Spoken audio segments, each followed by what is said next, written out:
Welcome to the Sponsored Rider Club podcast, your guide to motorsports sponsorship. Here's your host, Josh Weesey. Welcome to this very special episode of the Sponsored Rider Club podcast, which is powered by 4-Wheel Parts. I had the opportunity last week to go to the 2019 Vegas to Reno race. This is my third time attending the race. This time I got to hang out with Craig Scanlon and Scanlon Motorsports Group, and I got to help pit with them. And the race didn't turn out exactly as planned, but I'm going to do a separate episode just talking about the race itself and some of the things I learned in the process. But this show is focused on the Tech and Contingency event that I attended on August 15th. And for the third year in a row, I was able to go there and do interviews at the event. This year I was staged at the SolderWeld booth, and I also did some walking around interviews, so I got a ton of great information. Huge guest list here. So first off, got to connect with Jim Beaver again. This is his 5th time on the show. He's the first person that's been on the show 5 times, and it was funny, we could have joked about it in the episode. I was like, I don't know how many times you've been on, but yeah, I confirmed it. It was 5 times. We debated if Pleasant Cook had been on more. So Pleasant is 4x4 Barbie. She's been on 4 times. So Jim is definitely the first 5-time guest. But we also had Taylor Heiman come on. This is her 3rd time on the show. Brett Carpenter came on from Rigid Industries. Ryan Edwards from Raceline Wheels. Ben O'Connor from Impact and MasterCraft Safety. Mike Kim from Fox. And then Vanessa Harmon from SolderWeld. She's a social media specialist there. And Albert Sarabia from King Shocks. So tons of good stuff here. It was a lot of fun. A lot of good content. It's great meeting people in person too. So I've met Jim Beaver in person a couple times now. I think this is probably the 3rd time in person. But it was first time meeting Taylor in person, and all the others, first time meeting them all together. Really fun though. I'm always grateful for people to take the opportunity to even interview with me. Honestly, on that day, it was 108 degrees on pavement. So, yeah, and that was actually kind of hard to get people like locked into interviews and even to find them because it's so hot. And they were trying to get through Tech and Contingency fast to get people, back into the air conditioning. There's a big risk of heat exhaustion and all sorts of stuff at that type of temperature. Either way, really good stuff. So I'm excited to get into those interviews here in a minute. But first, I have to talk about a few other things here. 4-Wheel Parts is where I'm going to start.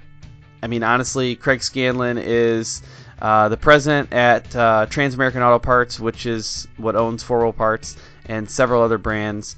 So I'm very grateful that he was able to allow me to tag along with his team, help in the pits. Again, the race didn't end exactly as planned, but I'm gonna talk about that more in a different show. I'm just grateful for the opportunity. It was a lot of fun. I learned a lot, and I got to kind of see some of the 4-Wheel Parts folks behind the scenes. I got to do a little takeover of the Scanlon Motorsports Group Instagram page for a little bit. A lot of fun though, but I just want to redirect you here over to 4wheelparts.com. Tons of good deals there. There always is some great deals going on. I encourage you to check periodically. So if you have your eyes on something, if it's a set of tires or a set of wheels or some suspension, just check periodically because, if you're not ready now because maybe the cost is just a little bit too high or something, check back in another 2 or 3 weeks because they might have a deal on that specific thing you're looking at. I can almost guarantee it because they go through a lot of different cycles for deals. So keep checking those things out. Let me know if you ever got questions or if you need help. Finding what you want for your vehicle. You can always find out more at 4wheelparts.com or you can call 1-800-284-9840. Now, I want to tell you a few other things, and one's kind of a request here. So I always ask people, head over to iTunes, leave that rating and review, or subscribe. And I still am asking those things, but now with a little bit more please, please, please.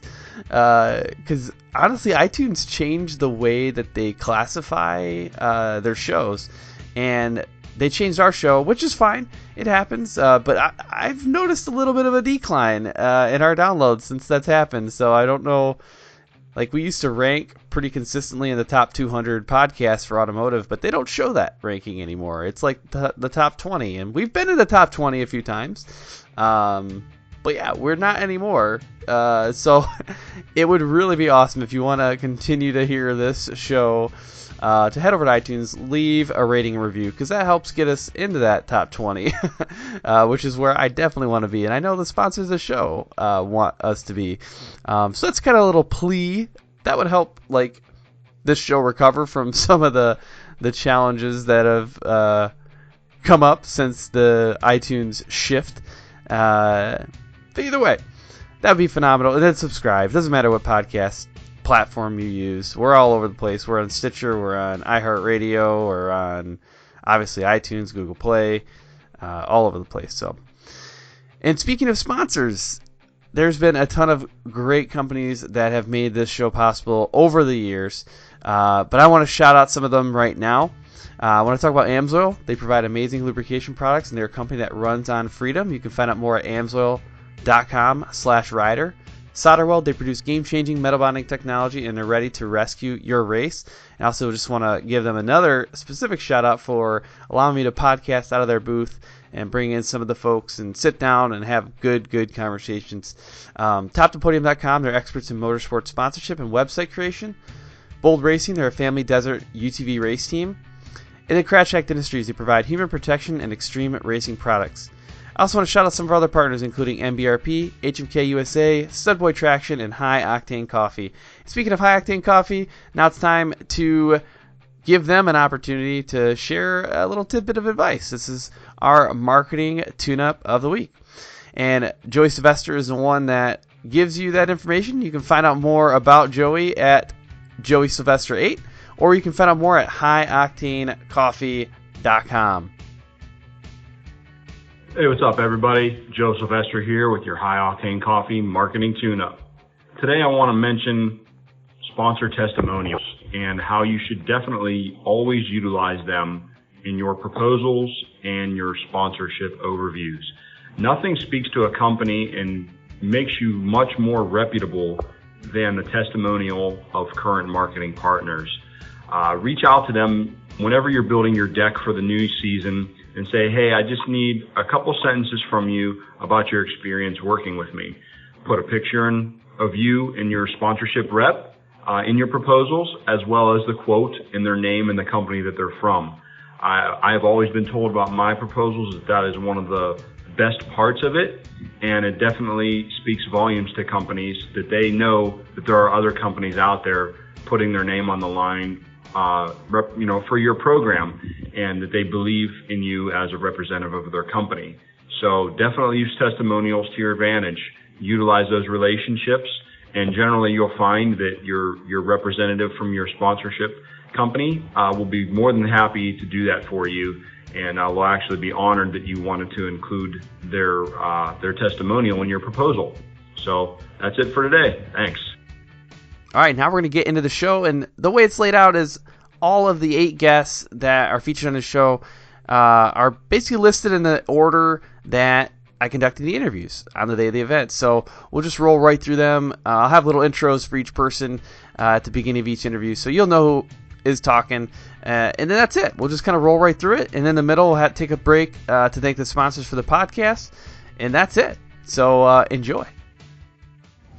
All right, so this is Josh Weesey here with the Sponsored Rider Club podcast, and I'm with Ryan from Raceline. This is actually the first interview that I'm doing today out at the Vegas Reno Best in Desert Race. So tell me a little bit, Ryan, about yourself, and then I want to know about what you look for in a sponsored rider, sponsored racer.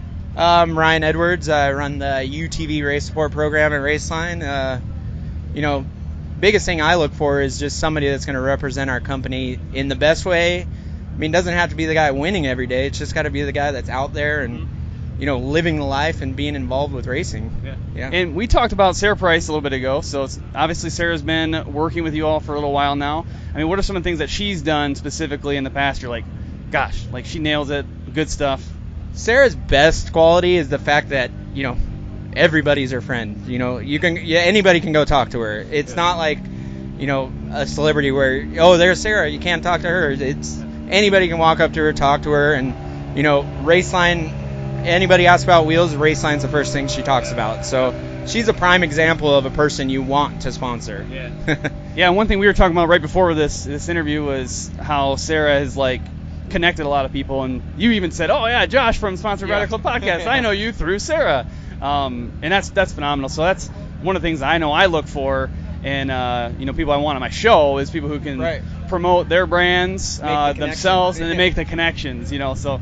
My best interviewers are ones that afterwards are like, hey, you should go check out such and such. But yeah, good deal. Well, it looks like you got maybe some more guests coming on the show here. So yeah, they're all over the place, right? But well, cool. Anything else? Last little bits of advice? No, just stoked you came by. I'm the first interview. Feel pretty honored. If you need more interviewers, come my way. Perfect. I'm on it. Awesome. Thank you, sir. Take care. Worries. All right, so we're at Vegas to Reno still. This is the second interview today, and I've got Brett here from Rigid. So, Brett, I want you to introduce yourself and then tell me a little bit about what you look for in a brand ambassador. Yeah, this is it's Brett Carpenter. I'm marketing director at Rigid Industries, and like you said, we're out here Vegas to Reno. We're supporting a handful of drivers out here from trophy truck class down to UTV. We have a number of brand ambassadors out here. From Craig Scanlon to the Brenthal Industries team. CJ Hutchins. So we've got a lot of our top tier guys out here, and those are our ambassadors for a reason. We recognize them as professionals off the track, but what we really look for is working with people that understand the business of promoting a product and with the ultimate goal for us of selling product, and what better way to sell your product than putting it through the harshest conditions and the longest desert race in the United States. So desert racing obviously is huge in what we do in LED lighting, and when we can put a guy on the podium that drove for 6, 8, 10, 12 hours and relied on our product to get him there, that's huge for us. So looking for guys that are going to put it through the harshest conditions and then can tell the story, and that's what we need. Our lights are built from innovation and ingenuity and quality, and getting guys that can put them through the harshest conditions, and that helps us tell our story. You got a big win this year with SMG taking the Baja 500 win, so that's awesome. I was just actually looking behind us here, so there's a Textron Wildcat XX, and might not be the X. Yeah. These guys blew up after the win last year. Sure. So it just speaks to how much this specific race does for the industry and for specific brands. Because I remember right after they were like, "What, a Wildcat took the podium at Vegas to Reno?" And all of a sudden I was like, I want one. Yeah. Oh yeah. I don't know how many more racers there are in them now, but it was huge. So it makes sense. Yeah, the thing about the UTV industry is there's so many brands, so many styles of cars, and that has just blown up. It's given people that would love to race a trophy truck or a 6100 truck or a class 1 buggy, it gives them the ability to get out there for a much lower budget. It's cool seeing Wildcats and Polaris Racers and Can-Ams and Yamahas and just about everything out there doing it. It only helps the sport. Yeah, certainly. Well, I appreciate your time. It's nice meeting you. Yep, no problem. All right, so this is Josh again here at Vegas to Reno. I think this is my third interview today. I'm not sure yet. I've already lost track of it. Too hot to think straight, but I'm at the Fox booth, and I got a special guest here, so go ahead and introduce yourself, and then we'll ask you a couple questions. Hey, I'm Mike with Fox. Nice to be on your what is this, your podcast? Yeah. Podcast with you. I haven't even gone through all the things that this is. Yeah, Sponsored Rider Club Podcast. So yeah, we interview people about sponsorship, motorsport sponsorship, things like that. So you race. You're obviously at the Fox booth right now. So I want to know a little bit, what do you do with Fox, and then I want to know about your race program. So for Fox, I do most of the race tuning. So we were actually out at Gene on Tuesday getting a couple of our guys tuned up for it. I race as well. I'm in a Can-Am So we've raced at the King of the Hammers. Yep. We raced races like the Baja 1000 and all that kind of stuff. Not just raced it, right? What's that? You've had some success in the past with Baja, right? Yeah, Dan Fresh and I, we went on to win the 2017 Baja 1000 in non-turbo class. That's awesome. So yeah, I mean, it's racing's been good to us. We've been doing it for a while. Yeah, it's been fun. Yeah. So, this is the sponsorship podcast, right? I'd be crazy if I didn't ask a question about it. Sure. So, what are the things that maybe you find challenging about motorsport sponsorship, and maybe what are some of the things that you do to, make your sponsors happy? The biggest thing is now it's not so much just about winning races and things like that. It's you have to do so much more outside of racing, and you have to have strong social media and all that kind of stuff. So I think that's the biggest challenge, because it's like, as a racer, all you really care about is winning, and that's all you want to focus on. But now you have to do so much more, and I think that's the biggest challenge of it now. Yeah.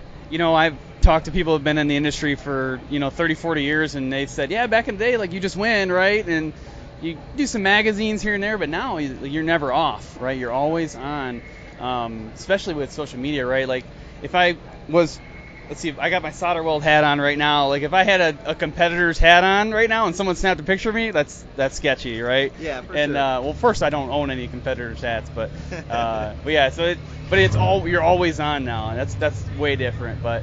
Well, cool. Well, anything else? Last little bits of advice for the listeners about sponsorship? The main thing is just when people are applying for sponsorship, is just have a good proposal, and have all the stats that everybody's looking for, because typically we get so many that come through every day that the one that stands out is the one that we're actually going to look at. Yeah, definitely. I'm sure there's people that are listening. They're always like, Fox, yeah, I want to be with Fox. I want to be with Fox. Like, okay, what have you done to prep for it? And like, I sent him a DM. Yeah, sent him a DM on Instagram. Like, okay, exactly. That's a start, but there's more to it. So, good deal. Well, awesome. Absolutely. Appreciate it. Thank you, sir. No problem. You guys have a good one. All right. Well, we are now at the Jimco booth and the Impact booth, and we're talking to Ben here. So, actually, I want you to tell me a little bit about yourself. Kind of introduce yourself to the audience, and tell us about your role at Impact. Yeah, sure. My name's Ben O'Connor. I'm the VP of Marketing and Sales for Impact. I've been there almost 10 years now. Okay, perfect. 10 years. That's a good run. That's a good run.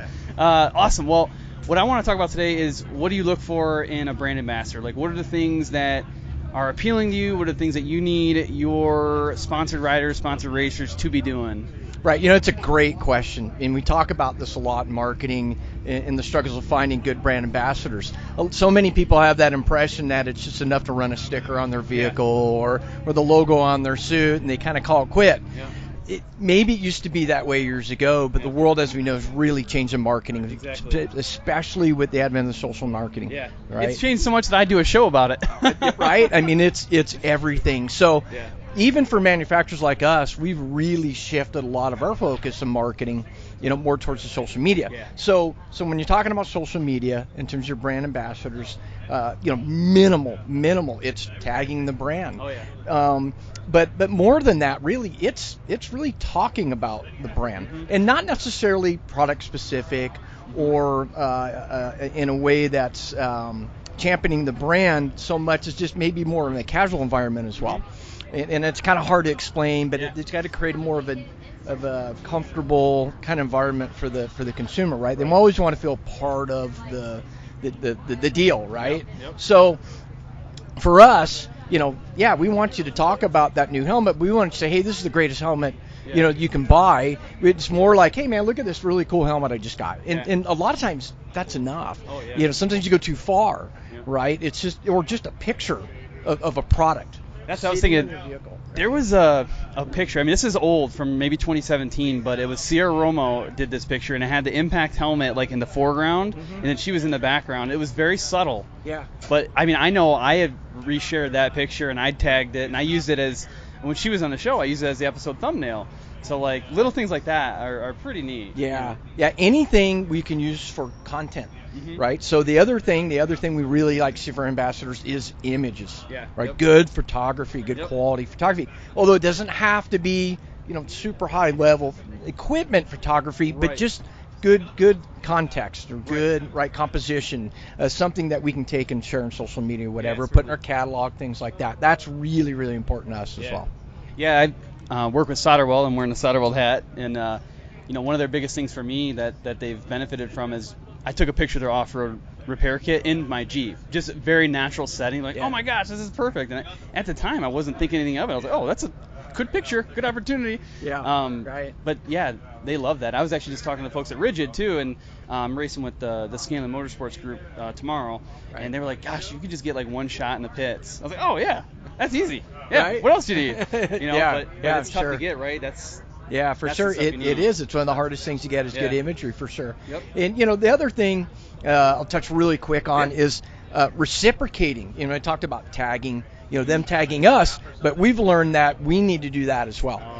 Right, because that creates interest in us. Right. If you show that, hey, wow, they care about me, right? They sponsor me, and it's not just they send me some product and never see again. Yep. If you're tagging them, including them, right, or thumbs up, and anything they do, then they recognize and they want to reciprocate. Yeah, right, and I think that's really, really, really important. Yeah, that's one thing. So I work with 4 Wheel Parts as well, and they're really good on that with social media. If I tag them, especially with the Instagram stories. I can tag on something almost always. They're gonna repost it. It just makes that content go up that much further. So it's really good. Yeah, and that's what it's about. That's exactly the deal. It's kind of right. You scratch my back, I'll scratch yours. Yep. It's that reciprocation thing. And like you said, even other people in the industry, maybe not even sponsored drivers, right? It's not even have to be ambassadors, but it can be other companies. Yeah, certainly. Yeah. Awesome. Well, hey, I appreciate your time. Hey, no problem at all. Appreciate it. All right.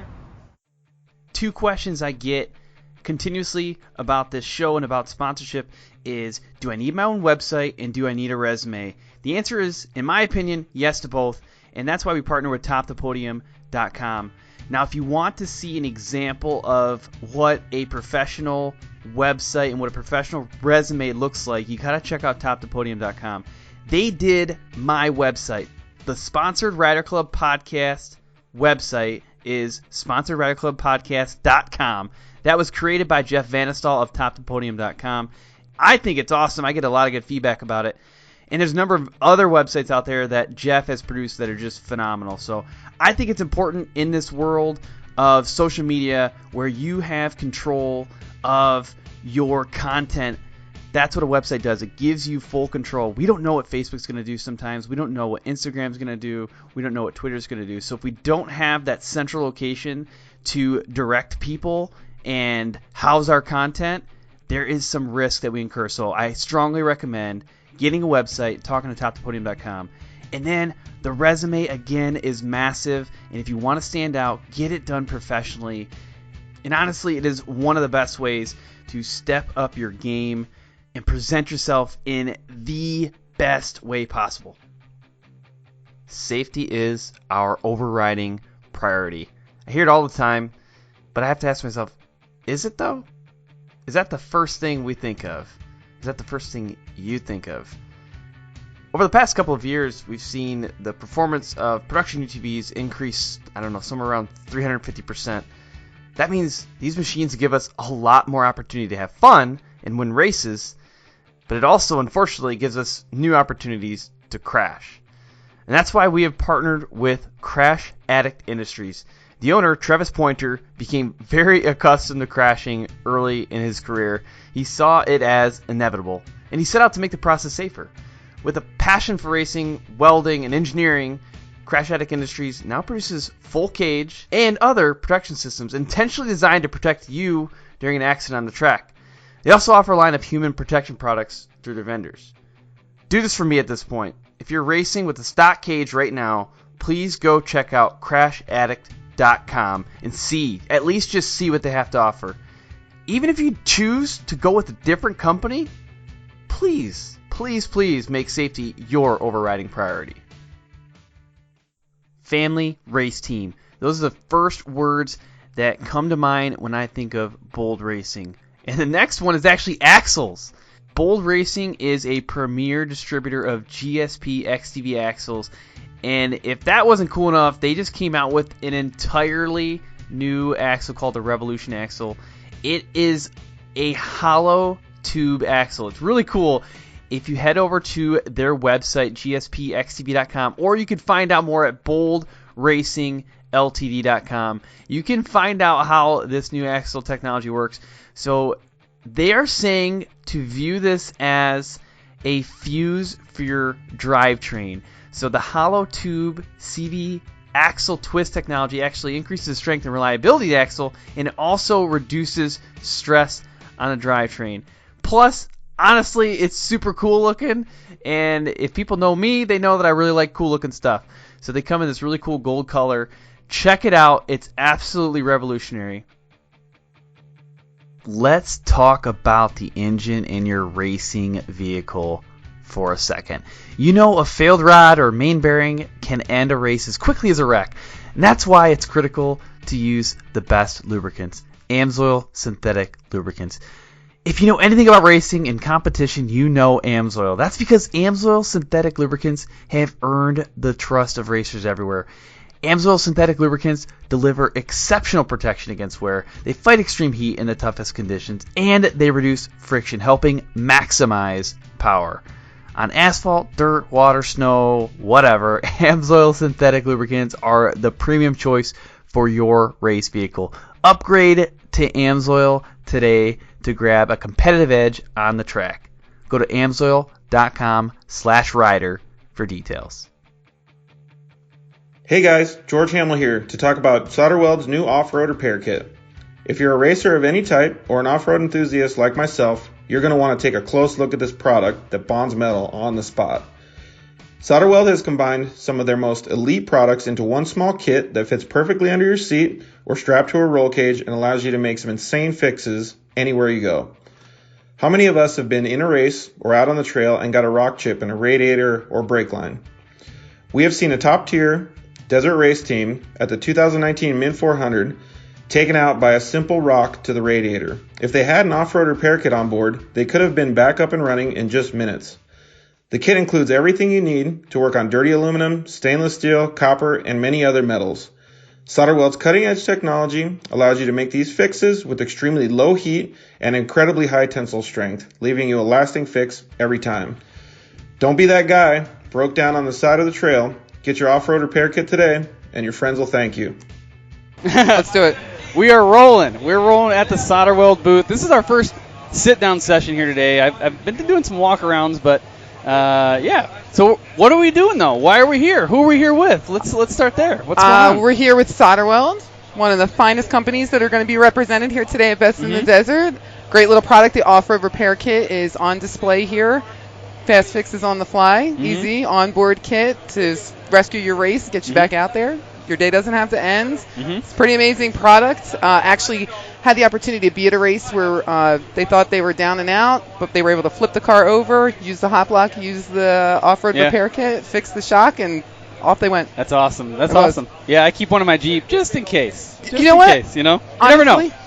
I think more people should have these on their cars. If you're an off-roader, you're a camper, you're taking your vehicle, down that road untraveled, you should have one. Oh yeah, definitely. So let's talk about you. Who are we talking to here? So my name is Vanessa Harmon. I work with SolderWeld. Actually, am their digital media account marketer. I do all their social media, their Instagram, Facebook, web page management, graphic design. Come up with their advertising campaigns and concepts. Looks good. Thanks. I already talked to Lance before about this, so he's not surprised. But I was like, man, your guys' social media has took a notch up recently, and that's when he started talking about you. And that's why you're sitting here too. That's why we're going to talk. Surprise! Yeah, woohoo! Yeah, I love surprising people with interviews. It's so much fun. At a certain point, people are going to be like, "Ooh, I see him. Let's go the other way." Tuck and roll. Because I keep you can't see it right now, and nobody else will be able to see it, but I keep my little handy dandy mobile okay, I feel like mic that with me. I wanted to do karaoke immediately when I saw that. Yeah, this one looks very karaoke, especially when you take that off. Totally. That's perfect. Oh, I have a Michael Jackson song in mind right now. But yeah, I carry this with me, and people are like, "Oh yeah, I'd love to come on your show at some point." I'm like, "Oh, at some point?" And I pull out the microphone. I'm like, "What about right now?" And they're like, sure, yeah. Can you give me a list of questions? Actually, I kind of prefer that I didn't know about this. It was a surprise because, I think honestly you're going to get the best, most honest answers out of people when you spring it on them. Yeah, that's perfect. I actually did a full episode with my brother before, kind of on the fly. We were out at Heydays, which is in Minnesota every year. And I was like, what do you think about, why don't we just like riff this whole thing? And he's like, sure, that sounds fun. And I bet it was awesome. It was a blast. Yeah. It was a blast. So, okay, social media, we know it's important. Everybody I talk to here, even today, has talked about social media. I've done 175 episodes. Every single one of them has talked about social media to some way, shape, or form. So why is it important? Like, why do these racers and sponsors and stuff, why do they even care about this stuff? So, I mean, honestly, social media is the platform that most people, that you're going to be able to access the biggest audience and get the most bang for your buck. Most of the time, it's very inexpensive. You can target an audience. You can capture the people's attention that you want to capture. Trouble with social media right now is, especially in an industry like here with racing, you have to differentiate yourself. So you have to, there's a million accounts out there that have a million pictures of a million cars. So what do you do to make your account special? And that's where people like Lance, who are business owners, they're forward-thinking. They need to run their business. He knows soldering, he knows welding, he knows his audience, but he doesn't know social media. So bringing in a specialist and somebody that can really kind of bring the page together, make it special, make it something unique, it's what you need to do. You need to focus on making sure that you're representing your brand and your culture in a way that translates, in a way that's consistent. When people go to your social media profile, they know what they're looking at, they know what they're looking for. There's no question. I'm on this social media account because I want to look at this car and I want to follow these racers. Right. So, on the other hand, that's where your personal culture and charisma comes in. Yeah. You got to show, what makes you different. And people love people. Yeah. So that's where I say, again, you can have a million pictures of your car up there, but unless people want to rally behind you and there's a personal attachment and a reason why people want to go to your social media, you just become lost in the noise. Yeah, so we talk about that in the show, but it's hard to do. What are some tips that you got for people? Like, how do they show people what they want to see, the vehicles or whatever it is, and then also bring in that personal element? Like, what are things that you recommend? Honestly, so a lot of people too, and I get resistance from people in business before they say, I don't want to be the face of my company. I want my product to be the face of my company. Yeah. But people, they'll get behind a product because it works, but they'll throw their heart and soul behind a person. Yeah. So if, what I would recommend is have pictures of yourself, have pictures of what's important to you, video, stories is where it's at. Get on the stories. The story, honestly, that's how I do it with the podcast. Most of my posts are not very personal about me, but the story, I always have something about me in there, and it's a lot of fun, and it feels like it's low risk. You know what I mean? The stories feel low risk. Yeah. Because it's not on your portfolio. You know. So let's take Instagram for example. I always say Instagram. That feed, that first page that people go to, that's your portfolio. Yeah. So people go to it, they know what your product's about. Yeah. Your story, that's where your heart shines through. Yeah. So that's where people need to get to know you. And then you throw videos in. The other thing, too, I can't advocate enough for is high-quality video, high-quality photos. Yep. Yeah. Don't pixelate things. Don't frustrate people. They want to know what they're looking at. Yeah, that's really good. And the smartphones nowadays are pretty awesome, right? I just took a picture earlier today of a vehicle. I was like, man, this looks legit. And I literally just put my phone on the selective focus setting, got kind of close, and I was pretty impressed with it. But still what I find is challenging is, like, if I post it up, and then I try to download it later, or if let's say a sponsor wants like a picture that I took, I got to be careful to give them the full resolution one and not the one downloaded off like Facebook or Instagram or something. Or even worse, a screenshot. Yeah, or a screenshot, because they compress them down.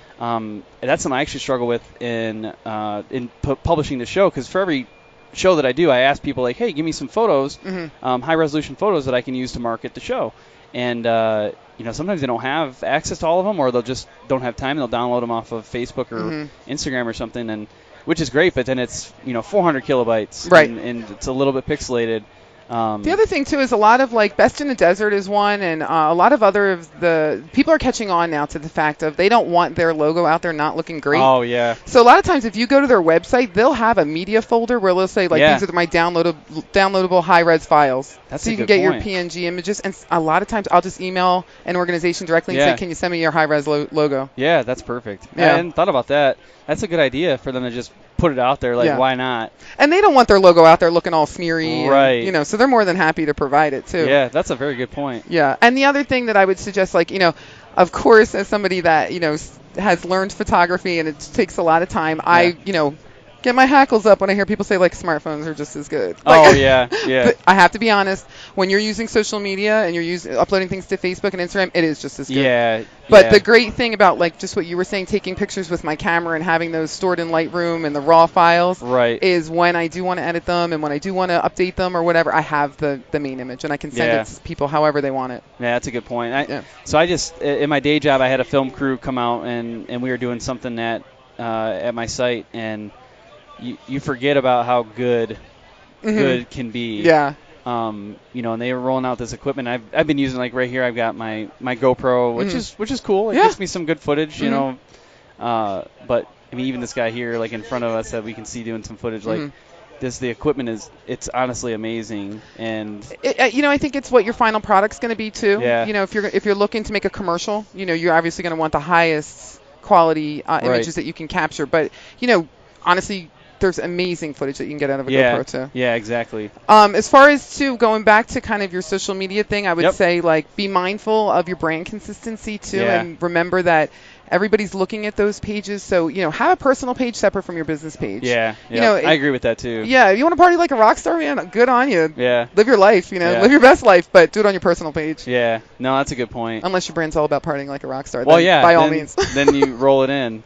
So that's like actually Amy Hood. I always talk about her when I think about social media, because she's got a pretty strong social media following, and she does that. Like, her brand is like, I think she says, I'm a professional fun haver. And so everything she does on there, sometimes it's dirt bikes, sometimes it's monster trucks, sometimes it's just her being her. Right. And it all kind of flows with her brand. Right. So yeah, there's some people who have done a good job of incorporating both, but like that's what she sells is her personality. Yeah. Like my personal page, which I don't do a whole lot to grow, is I think my tagline is fun, fitness, photos, and effing food. Yeah. But again, like there's no consistency there, but really that's all you're gonna see on my Instagram. Yeah. But my other pages too, it's a fine line to walk between being overly curated, where it just looks like you're pushing a product and it's all just a brand sell, and being personal. So you really gotta walk that fine line, study it. It's way harder than it sounds. I hate to say. If I had to admit how many hours I actually spend on my crappy social media, like, I don't know. It's tough. I got into this line of work about 3 years ago as an interaction between me and another person. This other person's like, I hate social media. I'm like, I love social media. Yeah. I love everything about it. But when it became work and I started to actually study it, I'm like, oh, this is a whole different game. Like, it's not just throwing a couple of hashtags in a picture. You have to target an audience. Oh, yeah. I've been playing around with my Instagram. I've got a couple of accounts. One is specific to my Jeep, which is Destination JLU, and then my podcast one. And I'm like, no matter what I do, I feel like I can't quite figure it out. Or if I do, then something seems like it changes. Right. Well, the algorithm changes all the time. Oh, my gosh. That's, you think you finally get ahead of it, and then all of a sudden you're like, oh, I've cracked this code. And then social media's like, oh, too many people cracked that code, change it. Yeah, that's exactly right. Not a lot of money has to go into it either. That's the other thing. I think it's a common misconception. Yeah. If I was going to say spend money anywhere, I would say spend money on having your web built. Okay, yeah. Your website built, but not necessarily, you don't need a ton of pages anymore. Yeah. People go to websites to get contact information and move on. Yep. Social media is where it's at to find, to capture an audience, to get customers, those kind of things. But you don't have to spend a lot of money on it. Yeah. Don't get caught up in the whole boosting. Don't get caught up in the whole promoting ads. In fact, a lot of times when you promote a lot of ads, you alienate your audience. Oh, yeah. Because people start seeing your product all the time. Yep. And they don't want it. And especially people that you haven't captured as a follower yet. Yep. All of a sudden they're seeing a ton of ads. Yeah, they're out. Like, I blocked this. I don't want anything to do with this. Stop selling me stuff. Yeah, exactly. That's a good point. I wanted to ask you, too, about the SolderWeld stuff specifically. So I know now there's two there's two different profiles, at least on Instagram. There's the racing profile and then the company profile. Are you doing both of those? So I do. There's actually three. There's three. Yeah. Oh my gosh. There's SolderWeld HVAC. Oh, that, yes. Okay, I did know that. Yep. There's SolderWeld, which is the main corporate page, and there's SolderWeld Racing, which we actually just started. Yeah.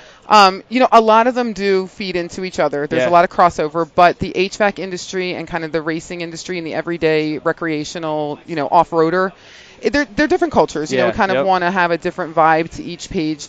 The HVAC, I do run all three pages. I do the profile posts. Okay. Lance still does all of the direct interaction. Okay. Yep. It's so important, and I pretty much told him when I came in, I said, Lance, you have such a great relationship with your followers.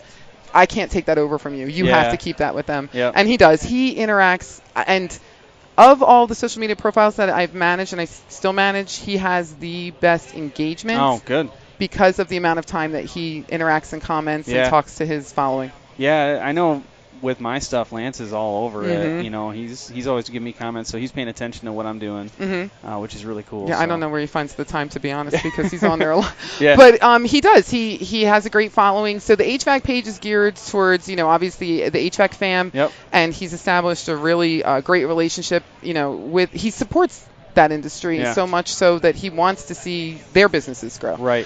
The corporate page, we're gearing more towards working directly with corporate accounts to bring SolderWeld's product to bigger distributors to make it more accessible to people. Yep. And then the racing account, which has really just started, really did start as an off-road racing account, but the more and more SolderWeld is developing products for everyday off-roaders, the more and more we're just trying to make sure that these products are out there for that audience to show how easy they are to use, that you don't have to be stuck out in the middle of the desert, the forest, the mountains, and you don't have to call for that tow necessarily.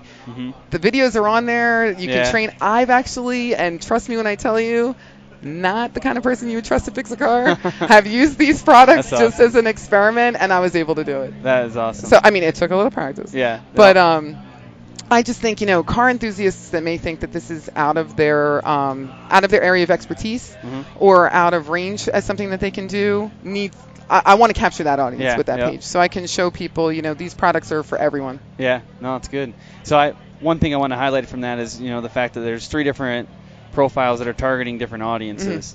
I've actually thought about that for my show because I've got snowmobilers, I've got UTV people, I've got NASCAR and other Jeep people now, and sometimes I'll post like a snowmobile one, it goes crazy, right? And then I'll post a UTV one, and it's like, it's but it's the same people from my standpoint. Like I feel like they're all part of my family, but it is different from a social media standpoint. Sometimes I think that I confuse people with my posts for that same reason. But I think that's where you might be able to use your story to your advantage to kind of say, hey, I'm headed on this, adventure or whatever. I'm going to be in the mountains. We're going to be chasing these snowmobilers for the next couple of weeks.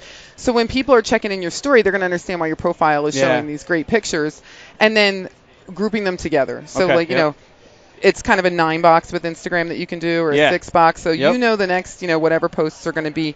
What I would say is there's advantages and disadvantages with splitting out an account. I think you have the potential to expose more people to more things if you don't split it out. But you also have the potential to lose people that don't necessarily identify with one part of what you're doing. But if you're clear and you're really engaged, people will know why. Oh, this is why I'm seeing snowmobiles this week. Yeah, no, that makes sense. That's good.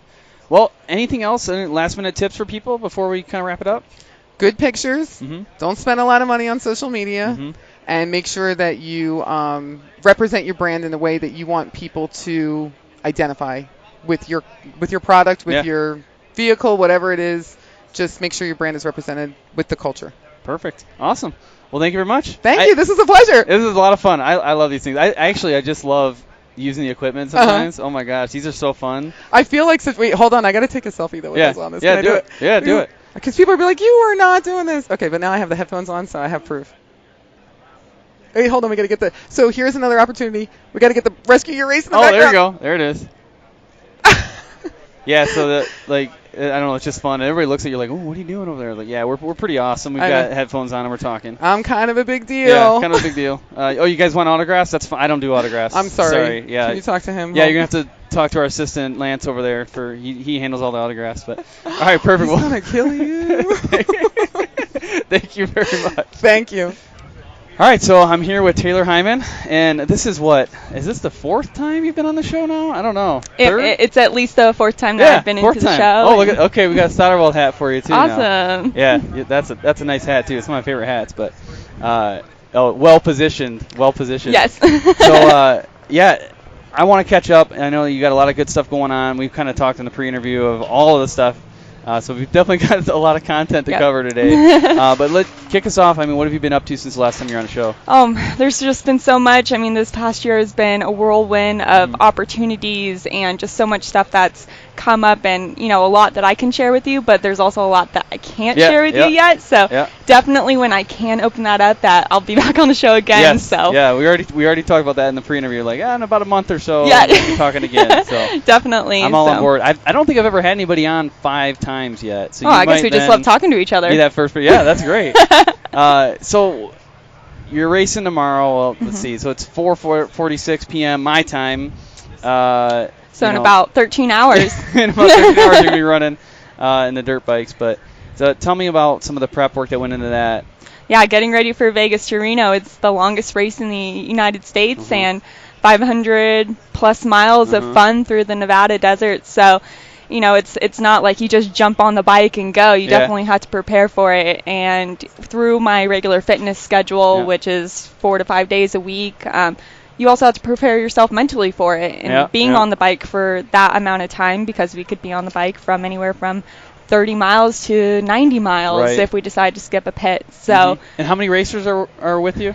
We have 4 women racers on our team, including me. Perfect. So we're racing the 300 expert class, and we have 5 men's teams in that class. So it's going to be a good race. Smoke them. Oh, I hope so. Smoke 'em. Are you all healed up now? What was it? Was it your knees? Or I can't remember now. Last year I broke my ankle 2 weeks before Vegas to Reno. That's right. So I didn't get a chance to race it last year. So now I've been waiting for this for over a year. Last year broke my ankle, didn't get a chance to get back on the bike.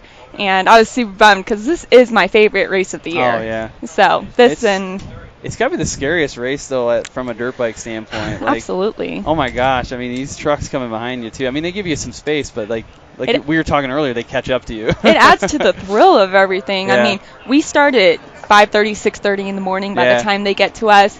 And by 5 o'clock in the afternoon, which we're already almost 12 hours into our race day, we're close to the finish. Guess what? The trucks are coming right up on us, and they're coming fast. They don't slow down for us. So by the time we're leaving off that bike, like, we are on the gas getting there. And now you've got the same racing tracks? Yep, we just got that put on. Just got that all set up at Tech, so we're ready to rock and roll. Perfect. So from a sponsor promotion standpoint, I mean, what do you think that this event is doing for your sponsors? This, with such a huge title of it being the longest race in the United States, and then of course you have the Baja and stuff, which isn't in the United States. It's huge for our sponsors because I race a bunch of motocross and I love moto, but like racing best in the desert, Vegas to Reno, people don't understand the magnitude of this race and how crucial it is for women to be racing this as well. So to have a women's team out there, and I know there's a couple other women's teams like Liz, she raced the whole Score International Series. She's an incredible racer, and Team Racing Pink. So we have a few girls, and when I first started this 3 years ago, there was literally no girls. Yeah. Oh, so really? We were the only all-girls team. Oh, wow. So, to race that event that year. So last year we had a couple more girls racing, and then this year now we have at least 3 teams of women racing on dirt bikes. Yeah, that's awesome. Yeah. It's actually, I was talking to somebody else about this the other day.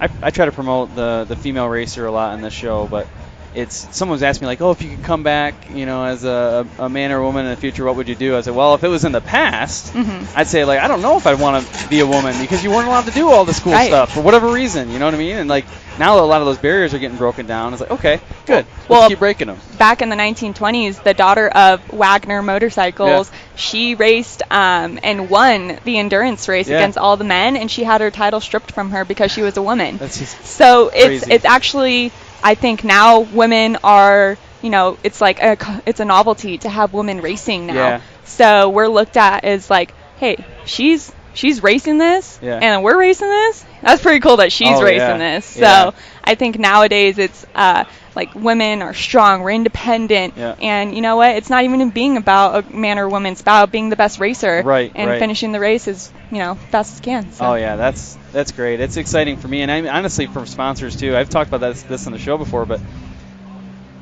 right now, or I guess up until this point, really in history, half of the market. 80-90% of the market has been just focused on male, and it makes everything a lot smaller. It definitely still is, because women's racing is diminished to nothing now. There's nothing for women really in racing. So when we do get to come out and we get to race Best in the Desert, and we're racing through the desert with a bunch of men, it breaks that gender barrier. And then it's just who's the best at this. Right. And it's tough to be a woman in this sport because physical features of being a man and a woman, it's hard for women to compete against men. Right. So when you come and you race Vegas to Reno,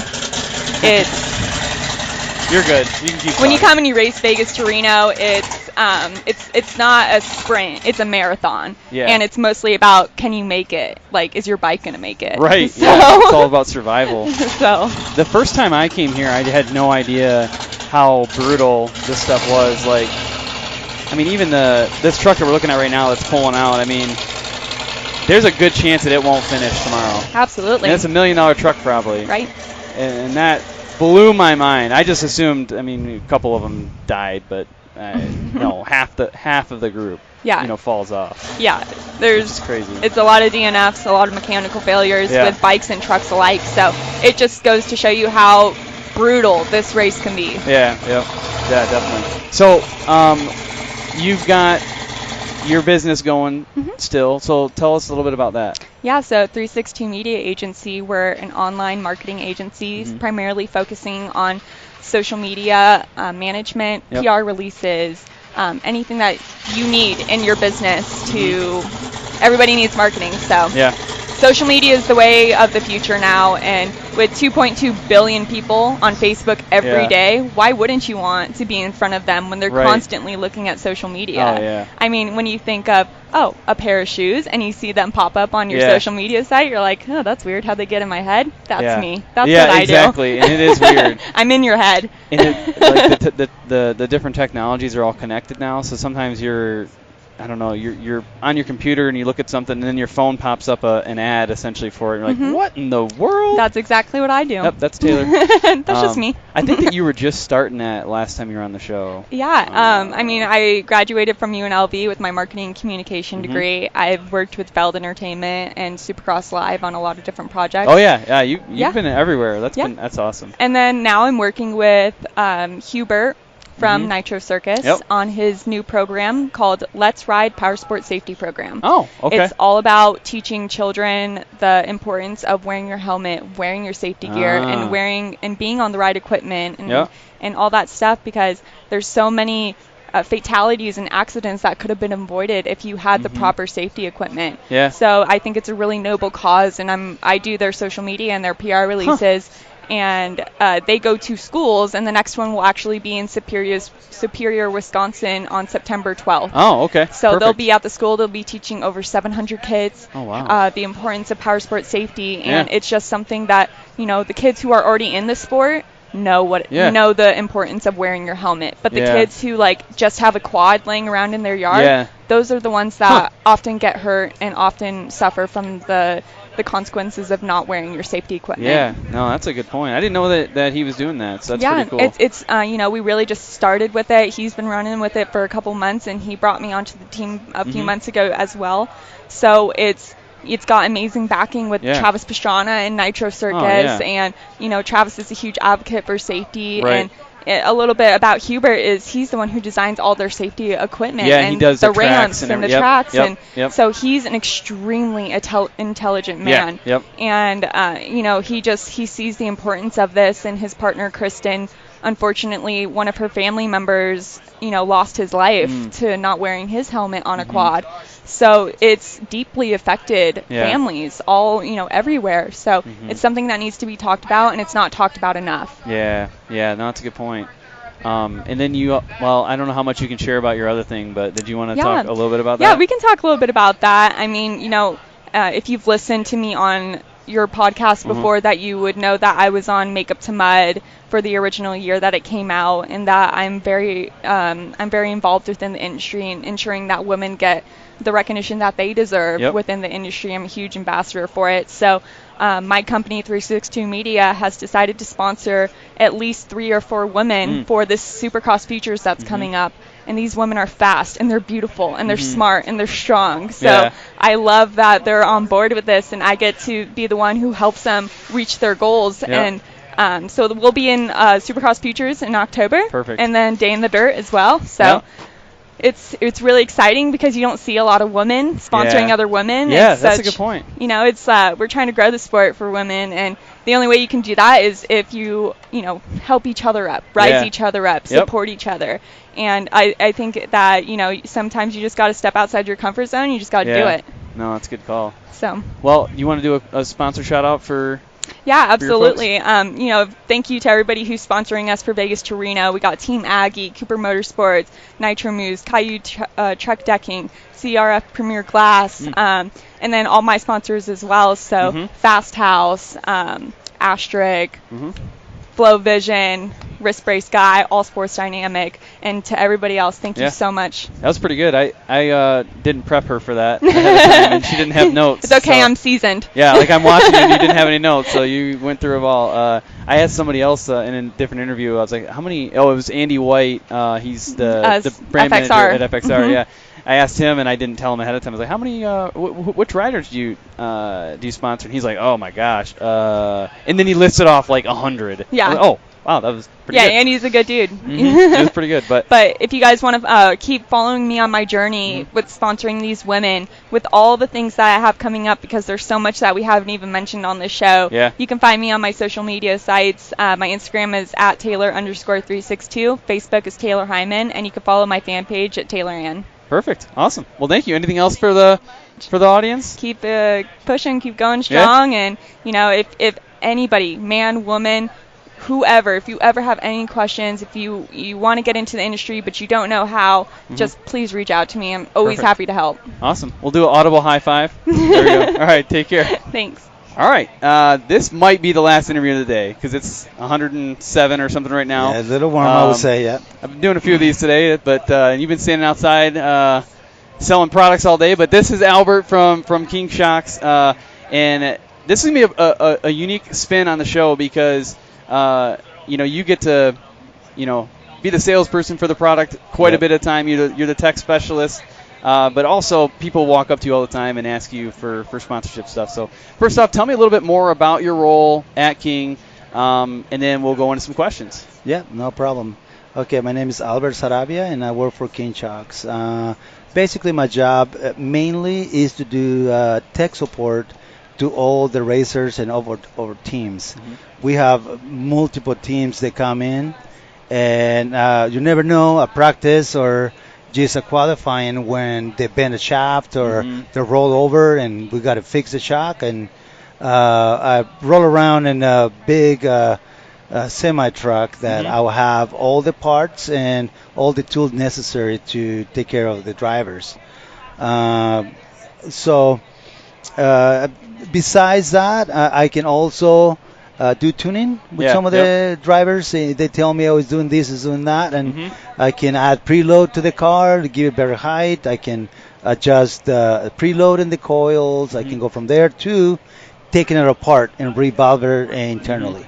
Yeah, and earlier today we were going over and looking at all your stuff. Yeah. And first off, it's an awesome setup, but with all that, you actually had to do 3 repairs today? Correct, of people, and we're at Tech and Contingency, so that people are prepping for the race tomorrow, and so that alone is, I think, pretty impressive. But well, it happens that a lot of people that they will be getting ready for the race, and they'll prepare the transmission and tires, wheels, everything else, and then next thing they know, it's like, well, the shock's acting up or is leaking oil, Yeah. and they're overseeing that, and then they showed up at the race, and here I am. Yeah. I'll have it's very rare that I don't have the parts that I need to fix a shock and put it back in the race. Yeah. So let's say today it was a guy that came up and brought a shock that said it's leaking oil. So I come to find out that at one point they put together the shock wrong. Ah, okay. So what happens? They ask questions with this guy and my cousin and here and there.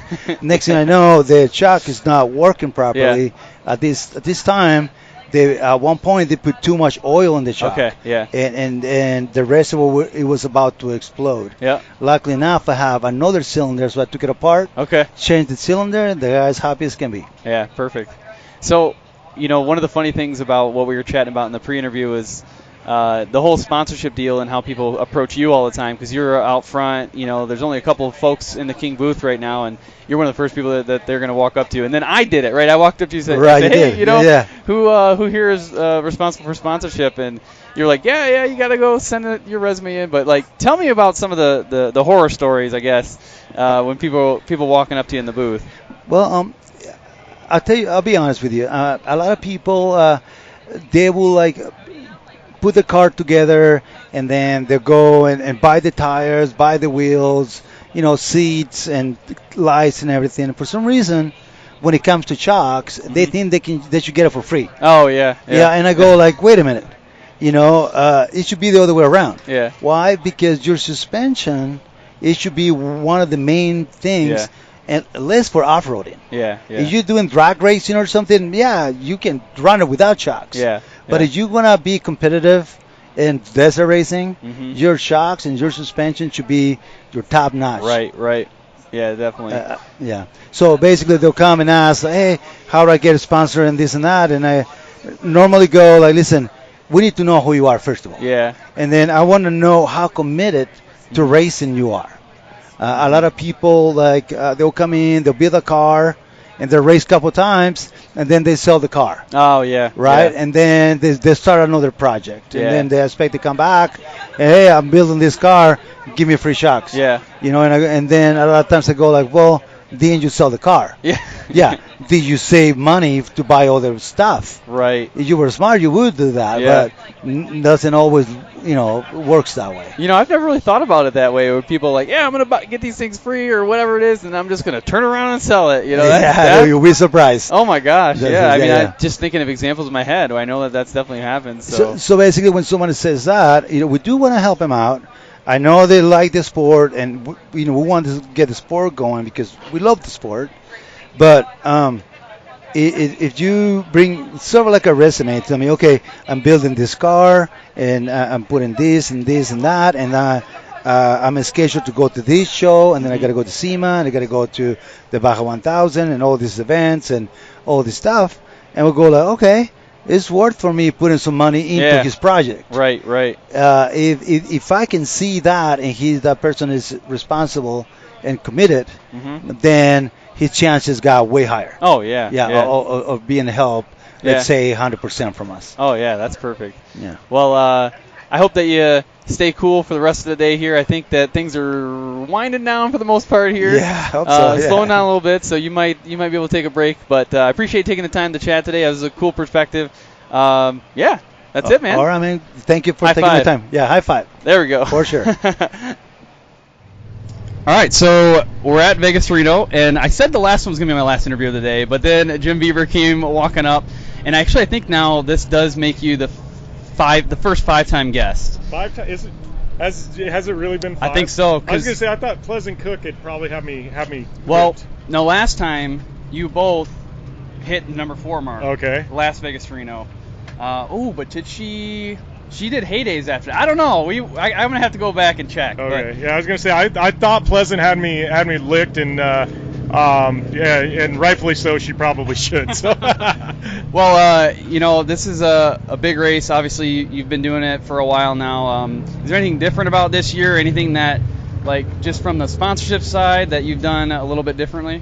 This has been an interesting year for us, just because the Star Car program wrapped up last year. Wasn't ever meant to be like a long-term thing. We did it for 2 seasons, and got really, really good media impressions and video views, and that wrapped up. So this is my first real season kind of back to just having my race program. Right. So, it's retooling, our program, and we've done Race a Trophy Truck once, Race a UTV, mainly all the other races. But, it's just, I learned a lot from the Star Car program with just media and how to present your race team and yourselves and things to do.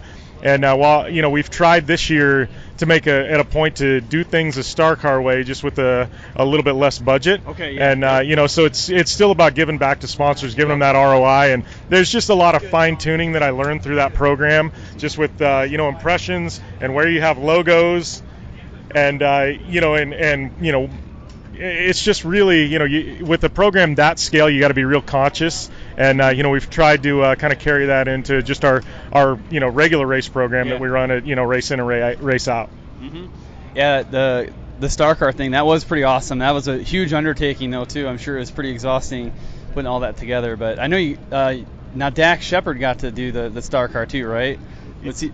Yeah, we had Dax in the car at UTV World Championship last year, and that's awesome. He's actually got a personal services agreement with Polaris. Yeah. And he's in razors all the time out at the dunes. He used to own a Class 1 car, and he's done a little desert racing. So we brought him in, and a lot of people think, oh, he's an A-lister. What does he know about off-road? He's actually a really good driver. Yeah, he knows what he's doing. So it was fun. He went and did a couple laps at the UTV Worlds, and he got out of the car, and he was whipped. He's just like, I don't know how you do lap after lap, because he let it all out, and he'd race 30 miles, and he's like, yeah, I'm done. I'm done. I was like, I'm done. I'm ready to get out of the car. That would be me at mile 5, but no, that's good. And honestly, today, one thing this different this year, I don't know if it's 5 or 6 degrees hotter, but the number of people actually out walking around today, I felt like was less. I think people were trying to stay healthy today as well. Yeah, it's definitely a ghost town out here today. I mean, I think early this morning there was a lot of cars and people through. Yep. But now it's literally, like you said, people are starting to close up their booths, and I think it's only 3 o'clock, and it's just hot. It's warm. It's going to be a long race day. Everybody's kind of tucked away in the casino in air conditioning, drinking water. And yep, that's my next spot. Yeah, so. That's where I'm going after this interview. yeah, perfect. Well, anything else, tips or tricks or things that our audience needs to be paying attention to with the motorsport sponsorship world? It's interesting you bring that up. I just had I've got a good friend, Jonathan Coyle, and his wife, Natalie Eva Marie. She's an influencer. She's an actress, former WWE wrestler, and she's got 5 million Instagram followers, 100,000 followers on YouTube. She's got a massive social following. And, just talking to him, because he's a business person, and or he's her business manager, and talking about what's next in social media and marketing, because people like that are selling sponsorship. It's just personal sponsors and things like that. Talking with him, we were really talking about video and what's the future, and and honestly, there's a lot of streaming platforms coming in. He told me about one I hadn't even heard of that's going to be a video streaming platform like YouTube, but it's strictly going to be for 5 to 10 minute videos. Okay. And they're really going to try and actually put together TV shows that are in the 5 to 10 minute range, and it's going to be, they're like bite-sized TV shows. So if your wife's in the doctor's office and you're sitting in the car, you can watch an episode, and it only takes 10 minutes to watch. But we were talking about just videos and racing and long form versus short form, and I think really video, now it's really coming to to the forefront, but I think here in the future it's going to be what kind of video do people want to consume, and I don't know that I know the answer. Obviously, there's people developing and spending a lot of money in social media platforms to do these 5 to 10 minute bite-sized videos, and maybe that's the future instead of motorsports and 30-minute TV shows. Maybe it's going to be 5 to 10 minute recaps and things like that. So I don't know, but just in what I've talked about, video is really what everybody's talking about, even on the podcasting front.